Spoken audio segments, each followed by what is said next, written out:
It's deja vu for businesses here along College Street, with construction set to restart this Monday. As we told you in the fall on City News, there was a beautification project underway which was supposed to be completed last summer from Shaw all the way to Havelock, though the company hired by the city pretty much dropped the ball. They covered some of these water cutoffs with interlocking. This one here, it's pretty much loose. They found another 100 deficiencies, and work across the street on the south side never even began. And the company hired by the city, well, they've been fired. We're going to suffer again, there's no doubt about it. It's the construction crisis on College. Absolutely, there was 2 or 3 businesses that left already, and it could happen again. With shovels scheduled to hit the ground again this Monday, memories of last summer are still fresh. Like there was one man putting every brick down. It's not the way it can work in the city of Toronto. From uneven interlocking to tree wells filled with asphalt, pictures tell the story of a job far from complete and shed light on what businesses have been dealing with. Last year there was no business whatsoever. I mean, literally. The $3.4 million project is a joint venture between the city and the local BIA. Area businesses agreed to a levy hike, essentially a doubling of their taxes for the next 10 years to pay for the project.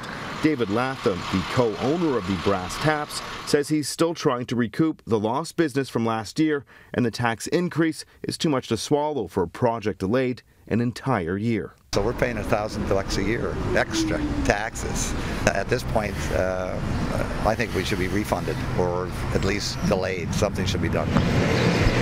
It's an idea the BIA says they're open to looking at, but for Councillor Mike Layton, it's a non-starter. Well, unfortunately, this work is being paid for by the levy that is collected by the BIA. The reality is the BIA undertook a very significant reconstruction effort. If enough people do want to freeze the levy for a year, we can broach the city again, but so far that hasn't happened. The majority of the work this summer will focus on the south side of College, and that is some area boutiques on the north side searching for a silver lining. I'm going to get traffic that hasn't been on this side of the street. You know, pedestrians have been always walking on the south side.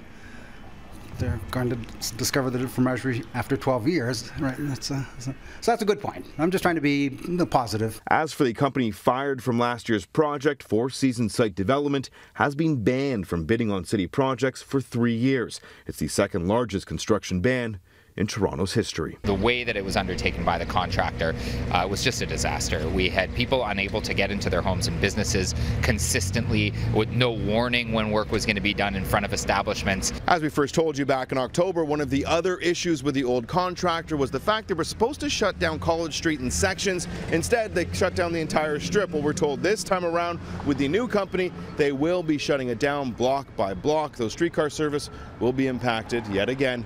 Now, for a full list of all the work details, you can find those on our website, citynews.ca. On College Street, Adrian Gabriel, City News.